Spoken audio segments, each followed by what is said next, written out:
Okay, so I think I mentioned last time that there was a bunch of leftover fabric that I didn't use in making the second pair of jeans. Like, I cut apart way too many old jeans, and it was more than I needed. So what I did here was that I sewed together all the fabric strips I had left over from my last project, and I used them to make a whole third pair of jeans. And this one comes out like it came out really nicely too. I mean I think I think it came out nicely for my standards.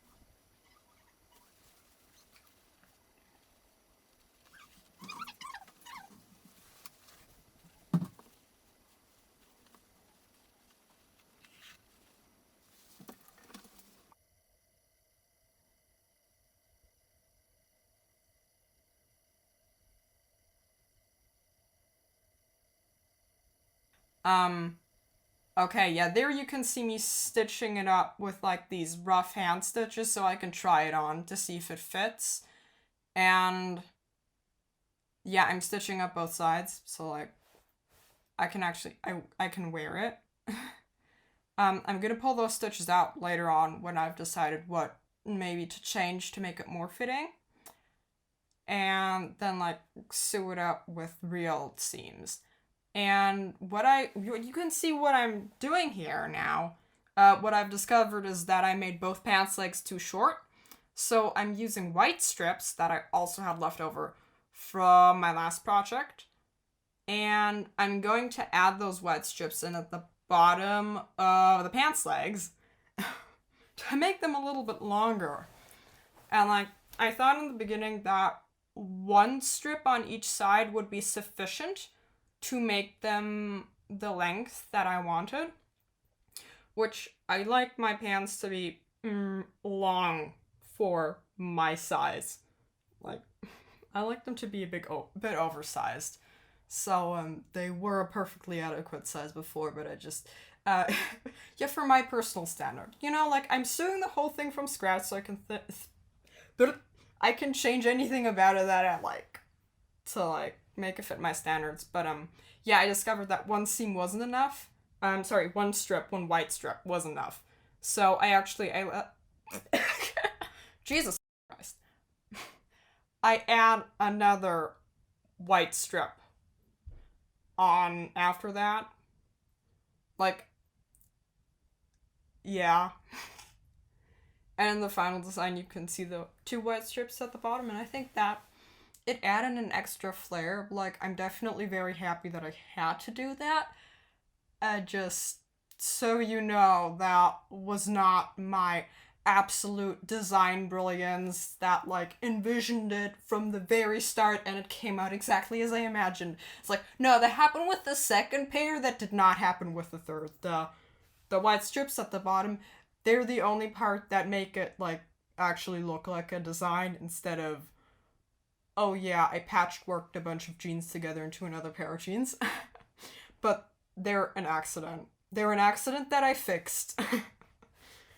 And yeah, like kind of like how Bob Ross says, sometimes you have happy accidents. There was a happy accident. Accident. It made it look cooler. And there you go. Now you can see me turning around. There's the two wet strips at the bottom.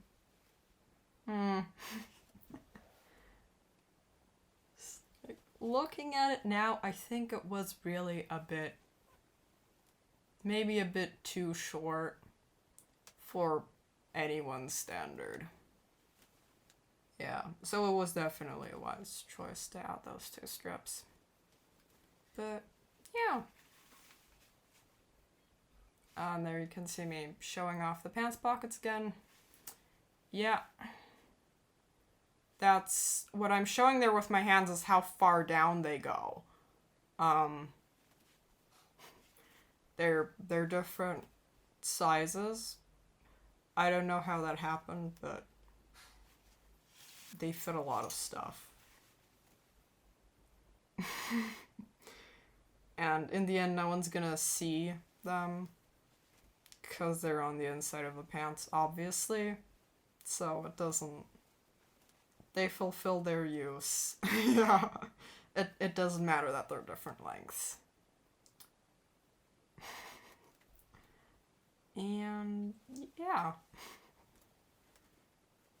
I think that's it. I like doing really long turnaround sequences to like make sure that like all angles have been shown and like the video really shows what they look like. And this is the pile of fabric that's on my table after the third pair. And now I'm selecting fabric for a fourth pair of pants. Because there's still many old jeans. Again, none of them fit me, but I kind of enjoyed making pants myself at that point, so I just kept doing it. That's a blanket that I'll be sewing into leg warmers. In case you're wondering what I'm doing there. That's something that I don't end up sewing. Like, I'm tearing up this little jacket, and then I figure out later on that that's a really bad fabric to be working with because it essentially, later on, it fell apart in my hands. So, like, nothing that I could sew with, so I put it aside. But I wanted to leave that video in so you could see learning to sew is a very long process of trial and error. And doing patchwork is a process of trial and error. And it gets messy. And not everything works out. And what you're seeing there is me sewing my fourth pair of pants. Yeah, like just... I had more jeans fabric, so I made another set. And I'm actually sewing the fabric for the pockets together there. You're not going to see that from the outside. It's just the inside. And yeah, I accidentally made them different sizes again, but again, it doesn't matter. And there we go. That's front and back of the pants legs. And did a little bit fancy stuff with the design there. Because I learned so much from the first three pairs that I like decided, okay, let's make it challenging again. And like, let's try something a little bit more experimental. Because I tried to conserve as much as I could of the floral pattern. And then, like, of one set of pants that I used on this. And, yeah, I tried to also make it asymmetrical, which was challenging. And, yeah. I think, I mean, I am proud of it. You know, again, design quality is in the eye of the beholder. And sewing quality certainly is not there. Like, any person who ever actually was taught sewing could have done this better, but it holds together, it fits, and it's washing machine proof. I have tried this out at that point. Like, I washed several of I think the first and the second of the jeans that I made in previous videos, and they are 100% washing machine proof. Like, the 3 seams hold everything together really well. And there you can see me showing how far the pockets go down. Yeah. Long pockets. It's always with the long pockets. No. Oh. And you can see there's a stripe going down on one side and it's not on the other side. That's the asymmetrical part of the design. That actually just happened because I was bored with a part of the floral fabric that didn't have so many flowers on it, so I cut it out and replaced it to try and make it look cooler. This is a bathrobe. now. And it has holes in it. And that's why I got it. And I'm going to try and fix those holes with embroidery. Now, I'm drawing a pattern on there to like know where I'm gonna embroider the thing, and I'm going to try to embroider it with my sewing machine. Because I don't know how I got that idea, but yeah, that's what I'm going to try to embroider.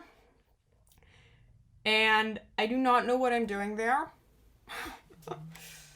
Again, with the trial and error. By the way, I do something incredibly hazardous there, which is I'm working on the sewing machine foot while having the machine switched on. You're not supposed to do that because you can absolutely, when you have your finger in that area and the machine is turned on, you can accidentally sew through your finger. Like, these machines are powerful and they can put the needle through the entire finger, so that's why you're always supposed to unplug the machine. Completely unplug it before you do any work. That's around the needle. I did not do that. Be better than me. Be safe. Yeah, I'm not a good role model. But yeah. Later on, I also discovered that I should have used special embroidery needles, and I also should have not pulled the fabric as forcefully as I actually did while sewing, because several of my needles actually broke while embroidering. Like, they just snapped, and one of the needles, something went wrong with it, and it snapped so hard that a piece of the needle it flew in the direction of my eye, and I felt it hit my cheek, and it bounced off, and thankfully nothing happened to me. Also, thankfully, yeah, thankfully nothing else got into my eye in the process. But, yeah, embroidering is hazardous. And this is a really thick fabric. And as you can see by the back of what I've been sewing, it's very, very messy too. Like, I wasn't terribly good at this, but I did manage to do it. And I used 4 colors in it. Like the light green color, dark green, then the glittering golden lametta thread. And I tried adding white highlights. Yeah. Didn't really look too good in the end, but yeah.